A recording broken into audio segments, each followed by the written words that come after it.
sewage treatment. The president of Sierra Leone in Freetown, even his toilet runs in the street. Food production, solar and wind electricity, or any kind of electricity not from nuclear or coal-fired or whatever. Thermal solar heating and cooling is just physics.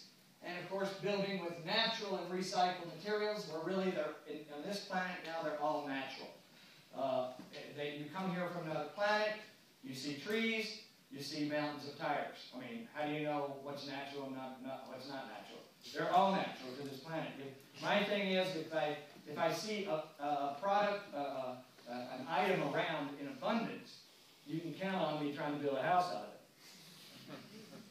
So the first one, we'll hit all 6 of those, and what we'll do is we'll hit all 6 of these things and then maybe take a 3-minute break, only 3 minutes, and then come back and see the application.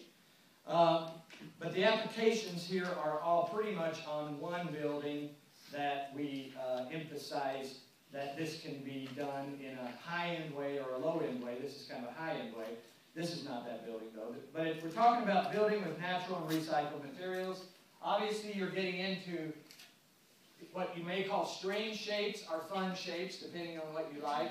But they're organic is the best word. And this used to be our headquarters. The governor gave us $350 grand to build a new headquarters. And that's after 6 years before he gave us the money. They took my license and almost put me in jail for doing this. Then 6 years later, they gave me money to do it. And I'm like, well, am I right or wrong? I have no idea. I just go ask a tree. So you ask, why do we build with tires? I've been all over the world. I see this all over the world. Every state, every country, every city. But I don't quite, I see it like this, but I don't quite see it like that. But that exists. That's on this planet. And these things are amazing. You know, I mean, I'm lusting when I look at that. I want to buy land right next to it. And so they don't rot. Bugs don't eat them. They're free, indigenous to the entire planet. The method of using them is not rocket science. It can be learned in 5 minutes. They are amazing structurally sound units. They're resilient to earthquake because they're rubber. They wiggle rather than break.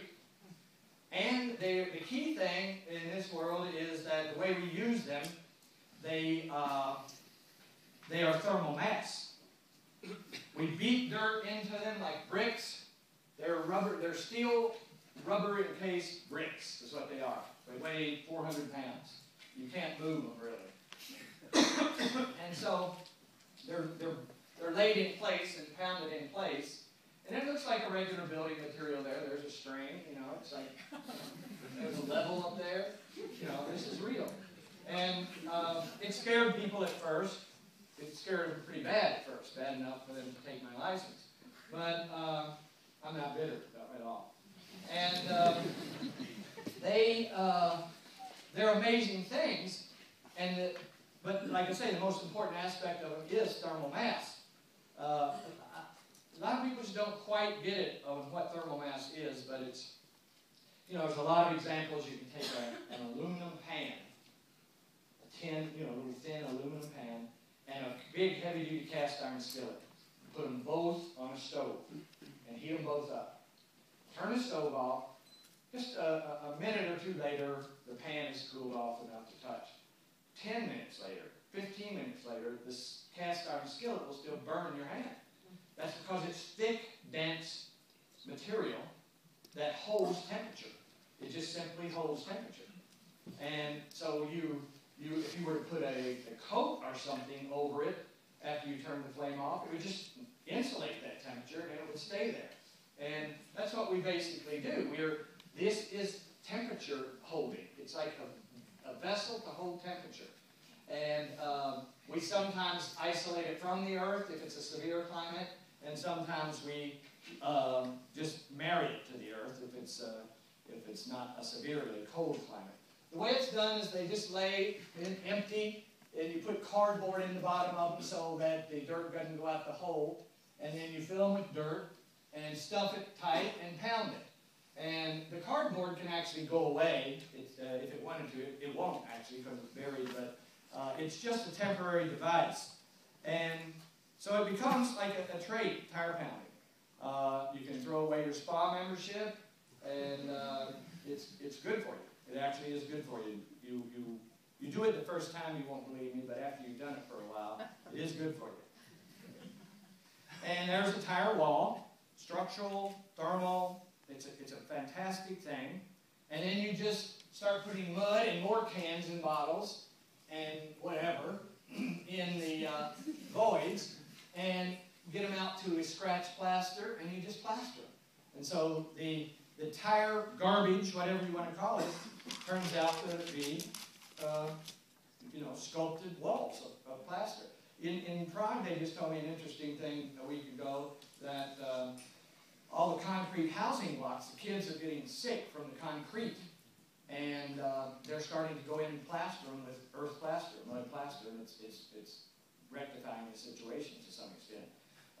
So we're doing, wherever we can, we do mud plaster, because it's earth. You're living with wood and stone floors and earth, even though there's what we call garbage behind it all.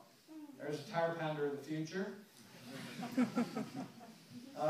Cans, bottles, and tires become the building materials that we build these buildings out of. Other than that, it's very similar techniques. The glass bottles, this is in Bonaire. We've done a lot of work in the Caribbean. This is kind of what you see. And really, you see this everywhere. But they got it all sorted there. And we just go, send them a pickup truck there, load up, mine the bottles, and we paste them together, cut the necks off, and hook them together, and you make bottle bricks. And there's a lot of little tricks to it, like you notice that the colored bottles always have clear on the other side.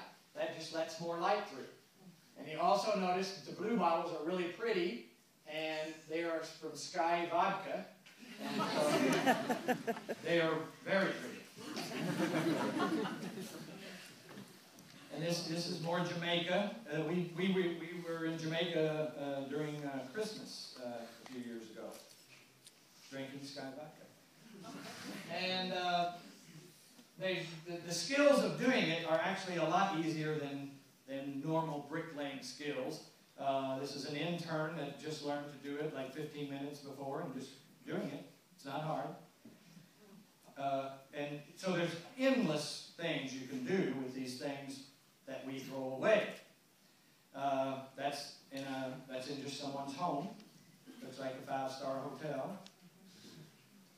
So I'm saying that this is a point to emphasize throughout this is that we're illustrating that to be sustainable, absolutely carbon zero sustainable, is not living in a teepee in the desert in New Mexico. It is having a pretty luxurious life.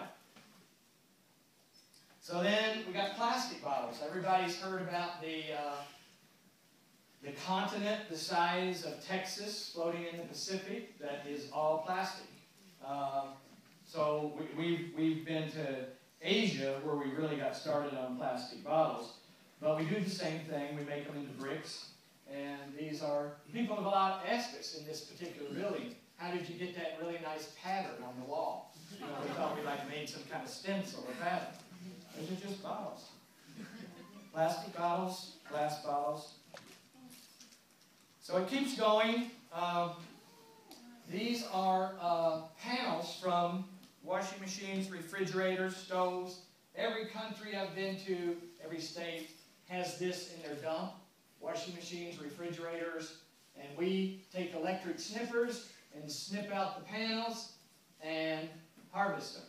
I mean, we were at this dump, an old couple came and brought in a beautiful avocado washer dryer set, and before they even hit the ground, my crew had the panels off of them. The people just stood there with their mouth open. But we take them and use them for shingles. And they're actually heavier metal than this then this manufactured roofing, and they'll actually last longer. They've got baked-on enamel. We use them for all kinds of protection of wood, shingles, decoration. They're free. The money, they still cost because I have to pay people to go do it, but the money goes to people, local people, rather than somewhere, 1,000 kilometers away, manufacturing it with a lot of energy, and on and on and on. These are already manufactured. We throw them away. We can use them for artwork, and once we do get into things, we do start going into artwork for sure. And my work. This is my Mercedes. It had a totally smashed in fender, and these are all washing machine parts. And it's the old 70s engines, 76 I think it is. It runs flat out totally on cooking oil from restaurants. So it's like, this is just oil straight from the kitchen, strained through a t-shirt, and the car smells like a French fry, looks like a washing machine. And that's my grandson again. He's growing up. He's growing up with this, so he's either going to be one really sick individual, or he's going to have it together. That's a linseed oil can top for a doorknob. And but then, so the nature of these buildings with recycled materials comes out to be, you're living with stone and wood and mud over the tires and mud in between the bottles and plants. The plants, the reason you're living with plants is because they are your sewage system. So it's all natural, if we don't call it natural materials, I'm not sure I like that word. This is just in this building. We use this building as a little small hotel. It's a nightly rental type thing. And it's to show people that you can have everything and be sustainable and carbon zero and all the latest words. But it's not that bad, That's a flat screen TV up there, And it's high-speed internet. This is a fireplace and a waterfall. I mean, it's not that bad.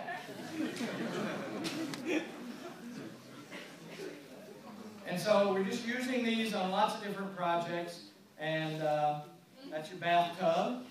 Again, not that bad. And so we use this as this nightly rental, and people, we have a guest book, like, to say how your stay was in our little hotel.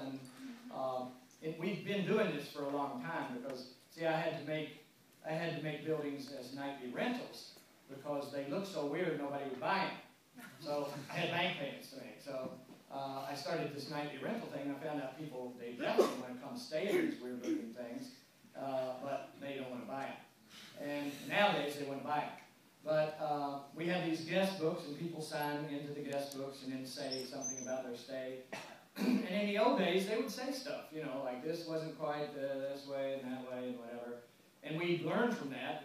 If we got the same comment 2 or 3 times, we evolve it, And we've been doing this for 40 years. And I like I say, a chimpanzee could do something for 40 years and get it right, finally. So we're kind of in that same ballpark.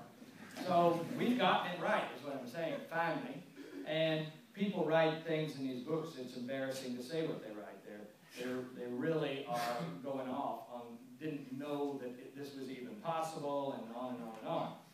So that's the recycled materials and the use of them. Then you get to the next category of things that every city and country is dealing with, and we're talking about heating and cooling buildings in different climates. Normally we build on the earth. And then we pump in nuclear power and sewage out and bring in water. And all we have to do is snuggle up in the earth. We can go in or we can bring the earth up to it. It really doesn't matter. And we're basically snuggling up in thermal mass and bringing in heat from the sun.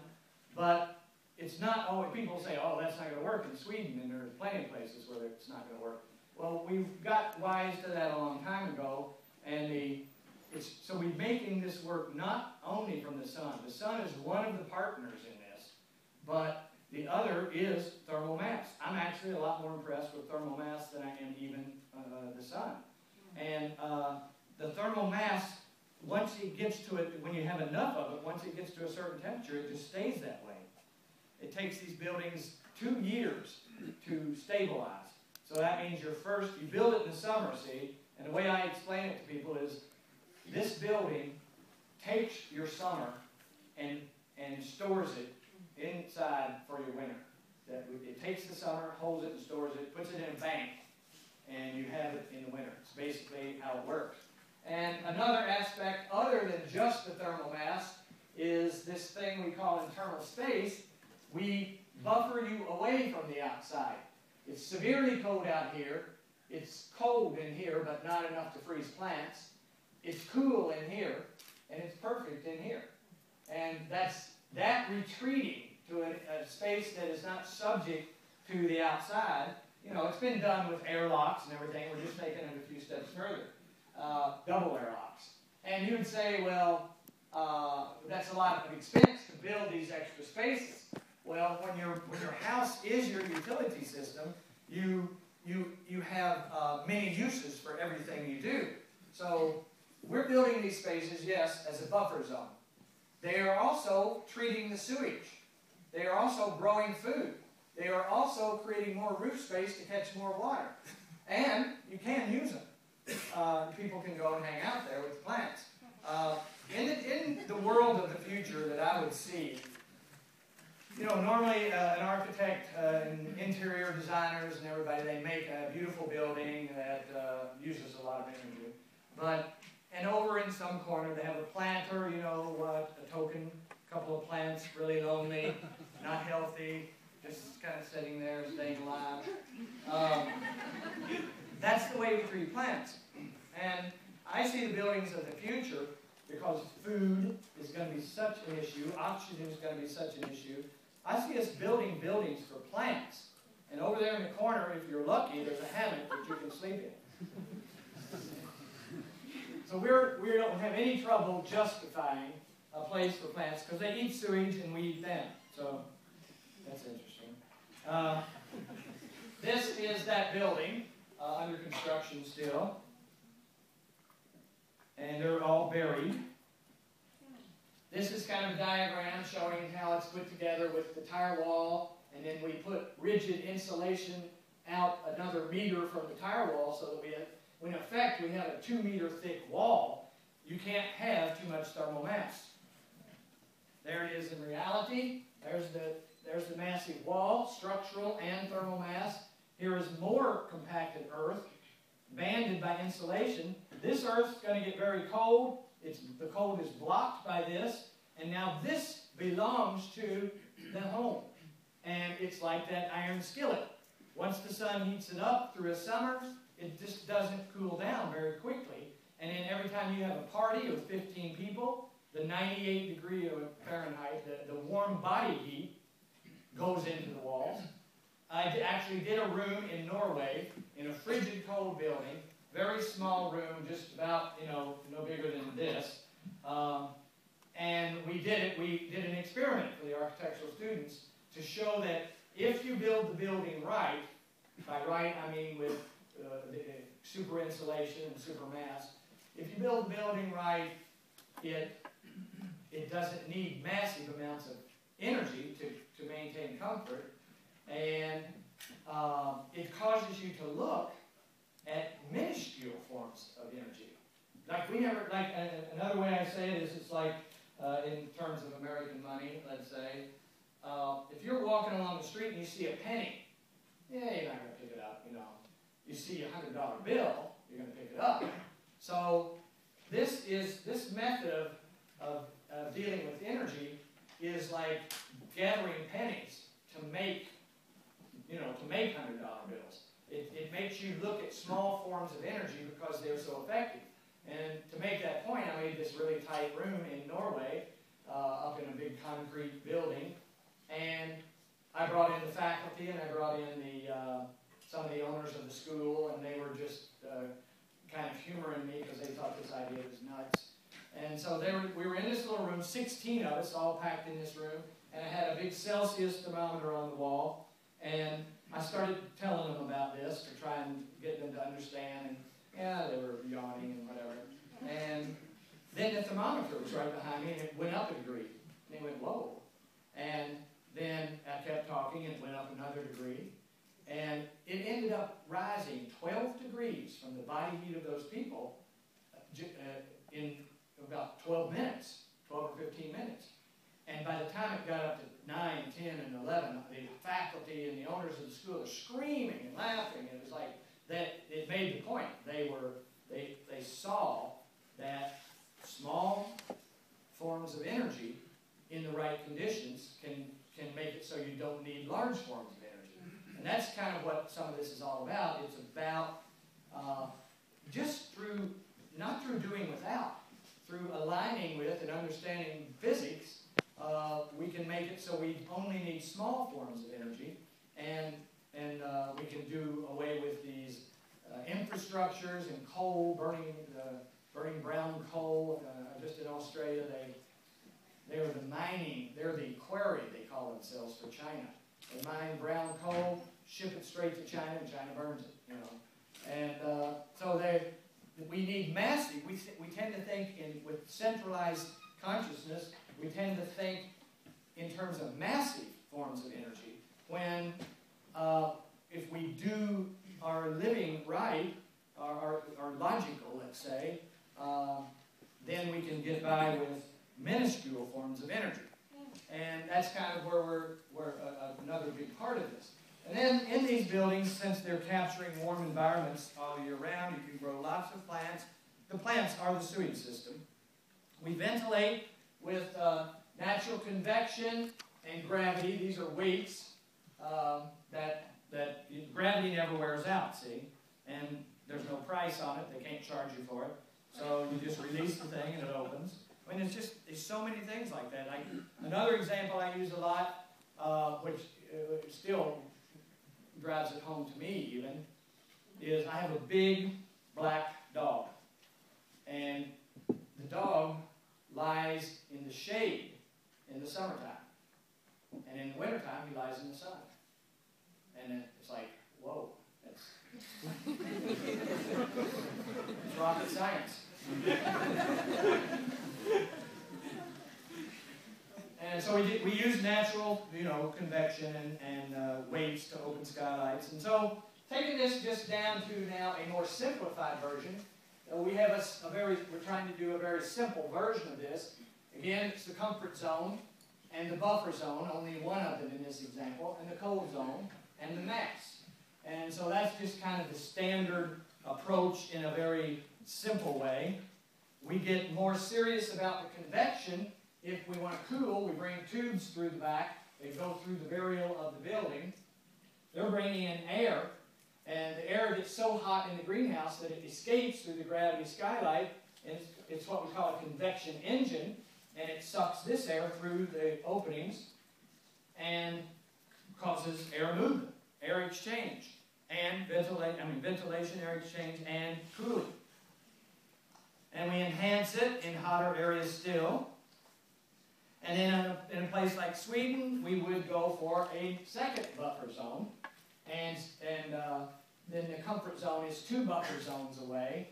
And this is a little, I think the next one is a little study that we were doing last night with Mehdi and everybody that's going to try to work on the one we're going to do here. This is the comfort zone.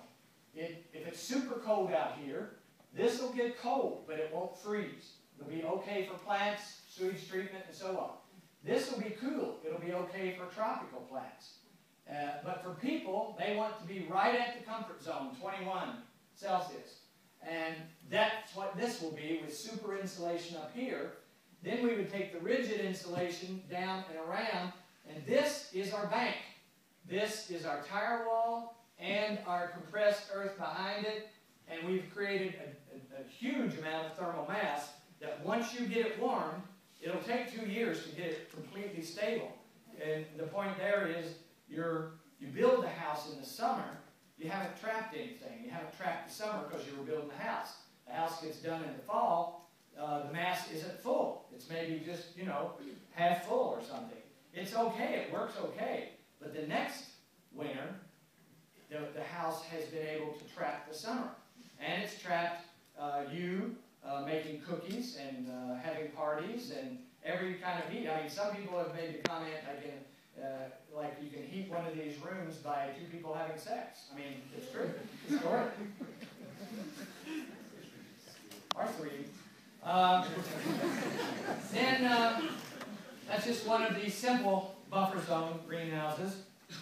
And this is where we learned it, up in the high mountains of New Mexico. This is like, I don't know, 4,000 meters. Yeah. We have bananas in those buildings. So we know, see, we know this works. It's like people say, well, this won't work here, this won't work there. We've been all over the world with this. This works. But it's not like, I point out that it's not like a product. We have names, you know, Earthships and biotexture and everything. But we're not necessarily selling a product. We're not selling. We're trying to, basically, we have found some jewel here that we're trying to just tell people about because we can't do it. You can't. You're the ones that can do it. Solar and wind electricity, we use a lot. It's not, that's well known as solar. So is wind. The reason we can get away with these homes being absolutely on solar and wind is because they need very little electricity. They're lit up by the sun. They don't have any wells, so they don't need deep pumps that cause a lot of electricity to be used. They have no heating and cooling, so there's no electricity used there. They have no fans, no electricity used there. All they have is a flat screen TV and high-speed internet and a few LED light bulbs. And a few little pumps. So this is just examples of the heating, the wind and solar electricity. This is a radio station up at about 4,000 meters in New Mexico, powered by the sun. So it can be done. It's stored in batteries. Everybody knows about that. The battery technology is getting better and better. And we do make what we call a power organizing module. We can, it's not rocket science. Anybody can make them. We make them and sell them, but it's easy to do. Some people shouldn't do it, though. I used to say, I've lectured for a long time, longer than I can remember. I used to say, beavers and wasps can build their own homes. And people can't, so I was advocating everybody, get out there and build your own home. I quit saying that. Some people should not pick up a tool. But we use LED lighting, which is a fraction of so these buildings just don't use that much power. But to meet codes and regulations, still the power system costs $30,000 for one of these homes. We factor it into the price of the house, make the house be cheaper, so that we can factor in the cost of the solar power, but it's still, we end up with the houses costing about the same as a conventional house in any area. And we really were, first we were working on, we just need to get this stuff to work. And, it took decades to learn about all of these different things. There was nothing out there, no big white-haired person to tell me how to do it. I am that white-haired person. But, so I had to just learn the hard way and get sued and screwed and tattooed, really. But I learned how to do it finally, but then it was expensive, and it was like running a sailboat. You had to do all these things. So it wasn't user-friendly, and it wasn't economical. But it worked. So then we spent another decade or so getting it to be the same price. Our goal was get this working good. We did it. Get it to be the same price as conventional housing in any major city in the world. We did it. We made it. We arrived. We thought we were there. And right about the time we really got there was, it was just 5 or so years ago when the whole economy crashes, and we see, in a lot of countries, and we see that housing in general, even conventional housing, simply costs too much. People have to give too much of their life away to get a home. And it's not worth it. It's you know, to pay anywhere from, like I say, in Melbourne, a house costs $700,000. In the U.S., it's $300,000 to $500,000. I'm not sure what it is here, but I know it's similar. And housing, conventional housing to purchase and own costs too much. And so debt put us on a whole new adventure of trying to deal with this thing called economy. So on energy, we go way back to 25 years or more than that. I don't know how many decades I've been doing this. But these are a long time ago. See, I didn't have white hair there. Vertical axis windmills. We did them because we didn't want to be, the solar panels were all being made by the oil companies, Exxon and everybody, so we didn't, they worked good, but we didn't want to be dependent on them, and so we made our own windmills, made several of them. The science of this one was that the armature goes out further, and there's more leverage, so that a smaller wind will turn and make power in a smaller wind. We put it on this stand. The thing pretty much started taking off. So we had to build a building around it. And one of those spun for 22 years, I think, without any maintenance. Everybody that's had a propeller-type windmill knows that they break within 2 years, if not within the first year. The first time you send it back, you pay an electrician to take it down, freight, wrap it up, send it back. They pay for fixing it. The second time, you know, 6 or 8 months later, they quit paying for it. They're just, the maintenance of them is, even though they're more efficient, technically, the maintenance of it makes it not worth it. So we call these things dynaspheres, and we experimented with vertical axis wind power, and it works. And in Sweden, it would be a great backup for the solar situation. So we're taking it further these days. We're manufacturing these things now. This is a schematic for one that's going to be mounted on that building. And it is a sphere, because the sphere lets you have a longer radius arm, which gives you more leverage with a small wind to turn it. It's pillow block bearings. It's an automobile tire on a rim, turning a teeny little axle by friction. And that's just a generator. So the power takeoff is very, very simple. Can't wear out, really. So it'll spin for 25 years. That's what it looks like. That's how much noise it makes.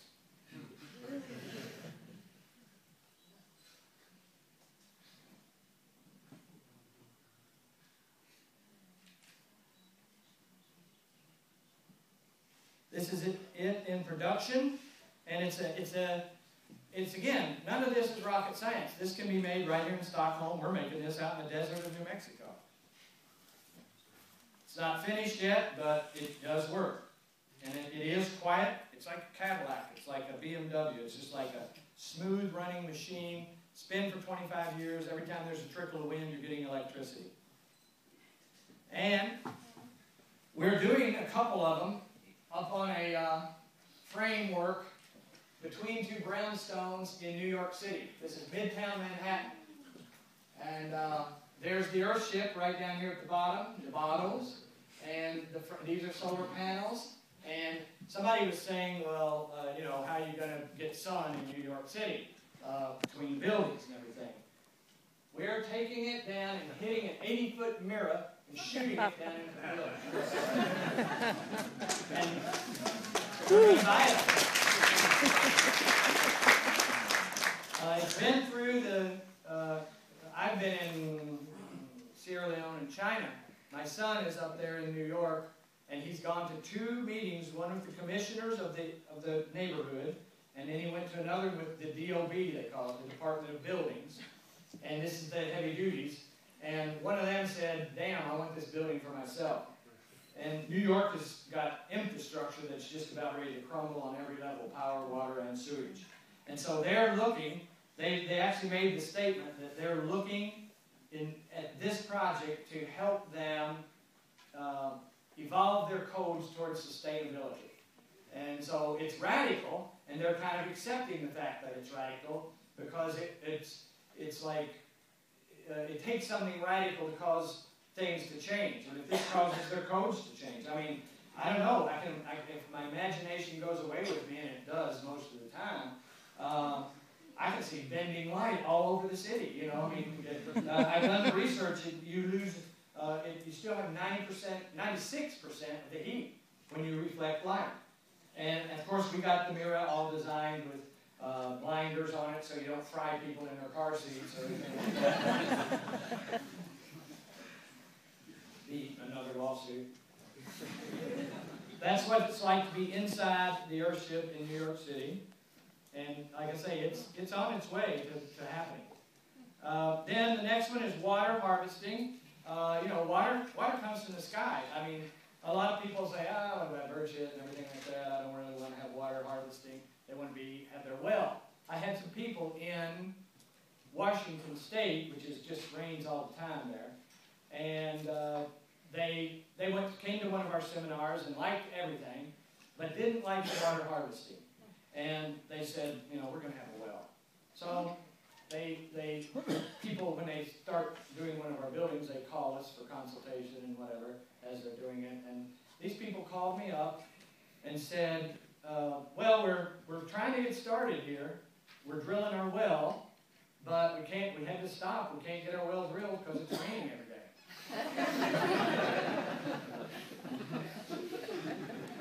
So the buildings look like, the roofs of the buildings look like mountains and valleys, taking water to a cistern, gravity feeding. You know, it goes to pump panels and filters. And every roof is just turned into, you know, it spreads out to catch the water that falls from the sky. Here you would have no problem. In New Mexico, here they say, well, how are you going to heat the building with no sun? In New Mexico, they say, how are you going to have the water with no rain? We have this much rain in New Mexico each year. Snow melt and rain, it's that much. And that's not much. But we use the water 4 times, so that turns that much into that much. So it's like there's a trick for everything. You have a bag of tricks. We simply have a bag of tricks, and we just decide which ones we want to throw out there and in what climate. The tricks are a knowledge of biology and physics, and a few other things. I mean, we can turn you into a frog if we have to. But the water is channeled even off the front face. We bring it back to the cistern. We're just making the building as a machine that encounters the sky to get moisture and run it wherever it has to go. We store it in cisterns. The cisterns are usually buried around the building in gravity feed pump panels. There's another set of cisterns. It's just like the cisterns we designed the size of them relative to your rainfall. It's not really, again, not rocket science. In Jamaica, these are the old black cisterns that they have, and they rot away in about 2 or 3 years, and they just buy more, and they haul water to them in diesel trucks. And it rains, you know, it has major rain in Jamaica. And so what we did was we veneered them with plastic bottles. And now we're putting roofs on them too, so they will never rot away. And then they're gravity feeding right off of the roof, so these people won't have to haul water. That was as another thing that just hit me really hard in Freetown just a few days or weeks ago. In Sierra Leone, they have these black tanks up on every roof, and even in the president's palace, they haul water in diesel trucks, pump it up to the tanks, and gravity feed it down. They have a really lame infrastructure attempt paid for by the World Bank in Freetown, and I think it maybe worked a couple of months, and it cost millions of dollars. Most of that millions of dollars went into somebody's pocket. But it's a expensive infrastructure that didn't work. Well, anyway, they're hauling water in diesel trucks, pumping it up, and I said, well, how much rainfall do you get there? And they told me they get over 3.5 meters of rainfall a year. And here we're making it work with that much rainfall. I'm just like, I cannot believe this. You know that. And when I went there, they were taking really good care of me. I was staying with an architect, and I was supposed to go to the village and look at this school we're going to do there. And he brought me into the room. showed me, here's the shower, but it doesn't work. And here's the toilet, but it doesn't flush. I'm like, okay, welcome to Freetown. So anyway, the water goes into what we call a water organizing module. It's filtered. This filter protects this little DC pump. Very little amount of power, about as much as a light bulb. And it only comes on a couple of times a day, if that much. And it's because you're not pumping water from a well. You're pumping water, the water's coming to you by gravity. This is just pushing the water through another filter and into these pipes that go to a pressure tank. And then you have household pressurized running water that goes through a drinking filter. So at every faucet, you got hot and cold and drinking. And other than that, it's just like a 5-star hotel. And we then, we use solar and propane backup for hot water. Solar hot water systems are pretty common. Don't need to go into that too much. So there's water from the sky. And so now you use the water. So that's your on-site sewage treatment system. Again, it doesn't go into municipal sewage. The buildings contain it. So the sewage system is basically what we call botanical cells. They are rubber-lined cells. There can be as many of them as you want. This little blue line is the rubber lining, and it's a heavy-duty rubber. You fill it with rock and gravel, and then dirt on the top to structure the plants. What really happens is that the plants' roots immediately go down and find the water. They suck up the water, and as they're sucking up the water, they have to displace the oxygen that is in the roots before the water. So they oxygenate the water. That's really the main thing that cleans it up. There's also evaporation. There's also some bacteria that hang out in here that attack the bacteria in the water. But the main thing that's going on is oxygenation. And so you get bananas and all kinds of plants, aloe vera, food of all kinds, and you're cleaning up your sewage. Well, what happens is you take a shower, and it goes through here, gets cleaned up, goes through a PFAS filter, you suck it back up with another little teeny pump to flush your toilet. So here's another graphic that's a little more clear, and graphic.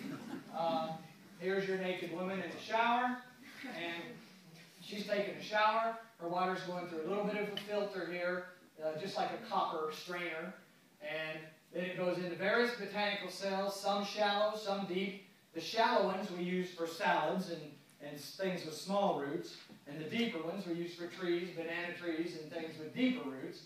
But the point is, see, here's the water level. People always ask, well, what if you go on a vacation for a month? Who's going to water your plants? Nobody has to water your plants. You got 1,000 gallons of water waiting there for the plants to use it. If you're not here taking a shower, it isn't going to go anywhere. You're not adding water to it, and you're not taking water from it. So it still goes through the PFAS filter, then into these little pumps with a little pump panel that suck it up. So whenever you flush your toilet, you're using water that you took a shower in yesterday, and that water has also watered food and flowers on its way. So there's 3 uses of water right there. Normally, in a conventional home, you would take a shower with a certain amount of water. Then you would water plants with a certain amount of water. And then you would flush your toilet with a certain amount of water. And there's 3 uses of water, and only it's the same water. And on a planet that is starting to, in various parts, have water crisis, that's very important information. So the toilet then uses the water, and it goes to its own separate system, but it's still contained. This is what it ends up looking like in your house. This is sewage. Now, I just, again, came from Haiti, Port-au-Prince, and Freetown. I mean, it's like, it's amazing. I was walking down one of the little alley streets of Port-au-Prince, and it was very much like, it wasn't really sewage running in the streets. I was walking in a sewer and people lived there. That's what's going on in this world. Same thing in Freetown. Sewage in the streets, even the President's Palace. This is sewage, if you're just looking at biology. And of course, the rooms smell like flowers, you know, whereas the whole town smells like sewage in these towns. And of course, they're producing food. We have these people staying in these nightly rentals. They're amazed. It's like a foot of snow on the ground outside, and they're making banana pancakes that they harvested from the living room. So it makes the buildings like living with an Amazon rainforest. The plants obviously are putting out oxygen as well, so it's an oxygen-rich environment. And this is a diagram of a conventional rural sewage system. It goes to a septic tank. A septic tank, what goes on in a septic tank, if you don't know, is the solids are contained in one part and just divided with a baffle. The solids break down into liquids. It's called an anaerobic process. And then the liquids fill up in the other part, and then they run out, normally in a rural area, into a drain field, which is soaked into the earth. If you do that near a stream, it goes right to the stream. That's convention.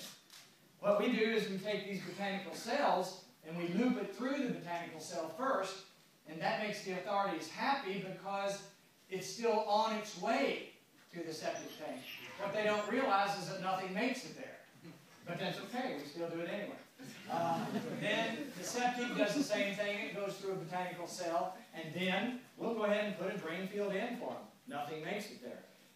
It unveils a technique that we've learned to use after many battles, and that is like if you give a dog, your dog has worms, and you give it a worm pill. You know, you have to try to cram it down the dog's throat. It's a big problem. But if you take the worm pill and put it in a ball of hamburger, the dog woofs it right down. So all the things that they want from the building regulation department, we give it to them. You know, we put ours in a ball of hamburger. And then just more of these systems, growing bananas, foot of snow outside, super cold temperatures, sewage being treated inside. And you can imagine this did scare people at first because, you know, we're building buildings with garbage and we're running sewage through the living room. You know, I can understand why they do that. And still, the buildings look like this.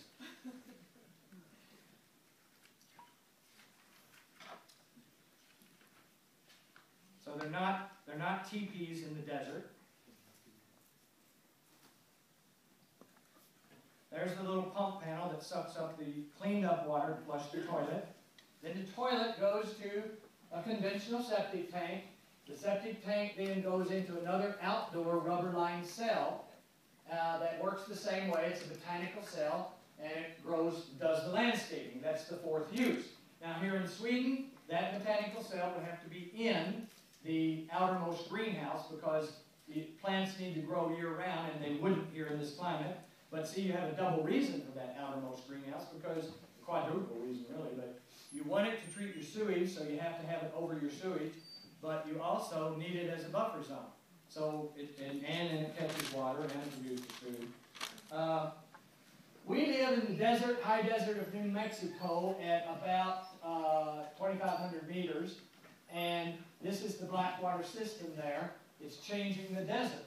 You know, it's not like pumping water up from the aquifers and building golf courses like they do in Phoenix, Arizona. This is just your sewage system of your house turning the world green around it. And it causes new creatures to come that wouldn't normally be there in the desert. This guy is definitely hanging out for a while. He likes Earhships. So the last one, and we'll take a short break, is food production. Food production from this sewage treatment. And again, food has been added onto our list as very important in recent years because the food, first of all, you know, our bananas come from Ecuador. The carbon footprint of that banana is as big as this table, you know. The carbon footprint of all food, but more than that, food is grown from money. Everybody back to the economy. Food is grown from money, so they make it grow fast. They pump it full of chemicals and hormones. I mean, the vegetables that you get from regular stores, in the States mostly, I just retire right then. You know, it's like, unless they drop an atomic bomb on it, it's going to be there, and you're going to be kept alive. So you can grow all kinds of great food in these buildings. A thing I'm trying to point out with food in cities, normally food's grown in little gardens outside of towns, and this is a third world town, but food's grown in gardens outside of town. You could grow it on the roofs and treat sewage at the same time, and you wouldn't be needing to ship food in and out of town. You know, you ship it in town to eat, you ship it out of town as garbage. The shipping and moving of things is ridiculous in this world. So you can imagine what a city like that would look like. And it's not a pipe dream because we're doing it. We are growing all kinds of food, fruits and vegetables in these buildings. And we're also growing fish. This is in the living room of the building I've been showing you. I don't think we have sound, so I'll tell you what's going on. This is the fish pond, tilapia. This is my sane little grandson who's going to have a warped mind. He's fishing in his living room. This is real time, so we just started fishing. He's not shy anymore. So, you know, count how many seconds have gone by. This is your living room. Protein. We are serious, or else we're seriously messed up. So we go and we clean it and make little fillets, mix it with fruits and vegetables from the gardens that are in the building. And, you know, he's seeing this. You know, this is education. And this building is on display for people. This is what we want to do here in Stockholm. That's what Mehdi and all these guys are going together to do. They want to make one of these here in Stockholm to show people that you can do all of these things with no power plants, with no utilities, with no oil, with no anything. You can live like this. It is happening. It's not like a theory or you should do this. We're doing this. This kid is growing up this way. He'll probably never have to work a day in his life. I told this is my grandson, I told my son that if he didn't build his own Earhship himself, that I wouldn't leave him anything. He built an Earhship right away. So anyway, there's a little fish fillets lunch.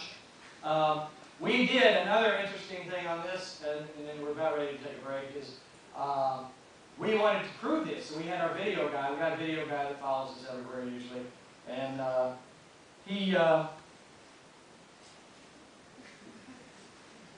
at those tomatoes.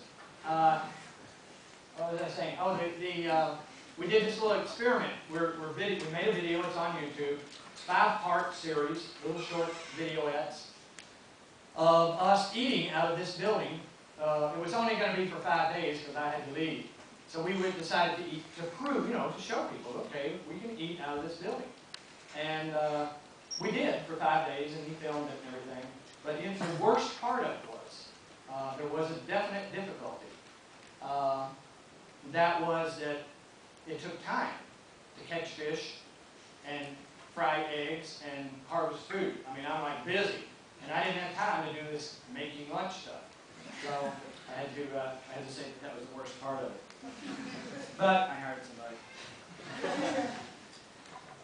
More food. And you know, you just different parts of the world. Like I was in China making this presentation, and when I started showing the food, and then I showed more, and when I got to the mushrooms, they just started cheering. Beets, mushrooms.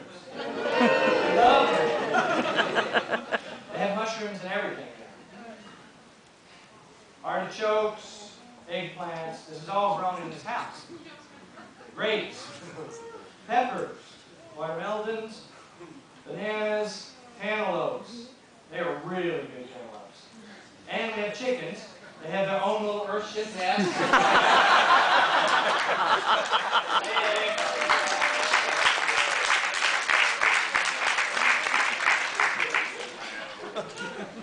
And we get into the predatory creatures to play. We with butterflies and all bugs, frogs. We have frogs in this greenhouse.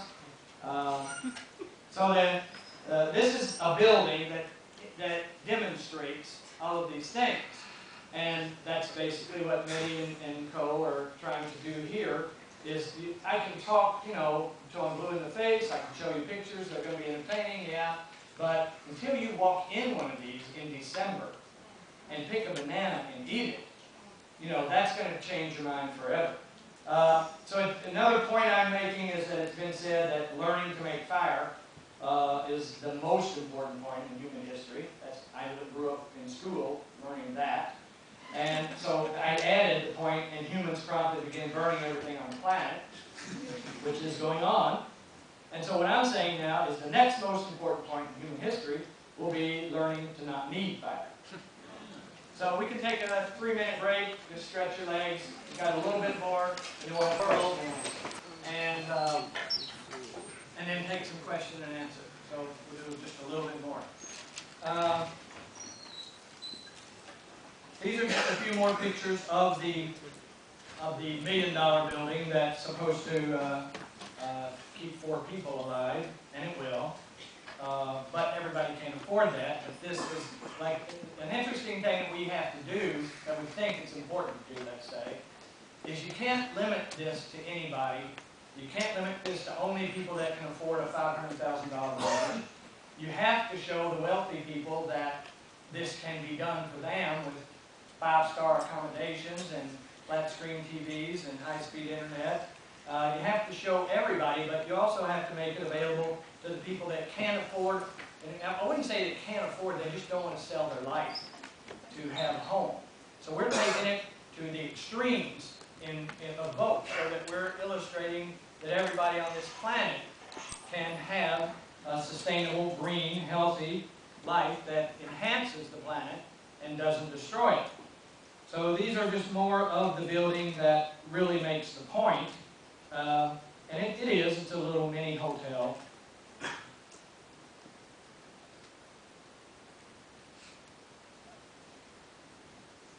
So, and it actually has a permit in New Mexico. There's the fireplace that is also a waterfall.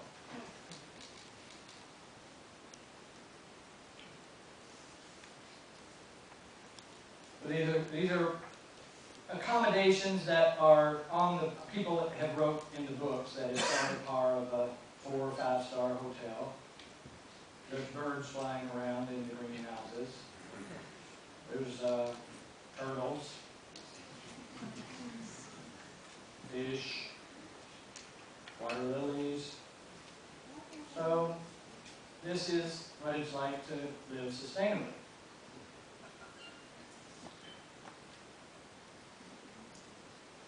And you can imagine the amount of oxygen. So that's that. Now we take that information and the methods, let's say, and we try to make a building that is in the same ballpark in terms of cost and of the mainstream, let's say, the people that can afford a several $100,000 mortgage, and we make this work in that realm because the other building was way expensive.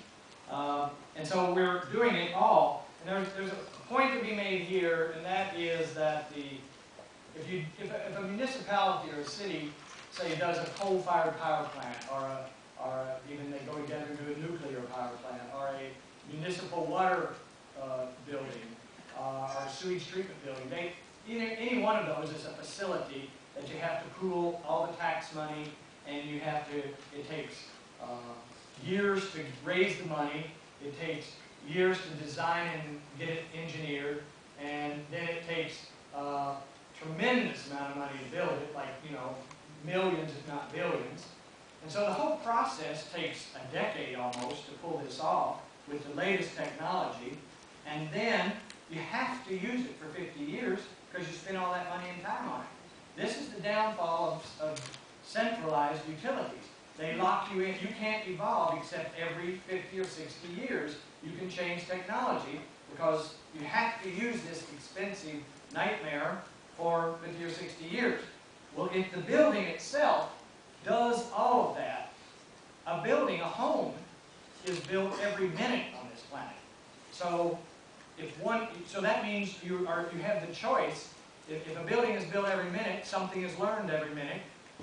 You know, with the internet and so on. So you have the choice, and this is a huge choice, of evolving in increments of 1 minute or evolving in increments of 60 years. And we're locked into 60 years. The economy helps put us there.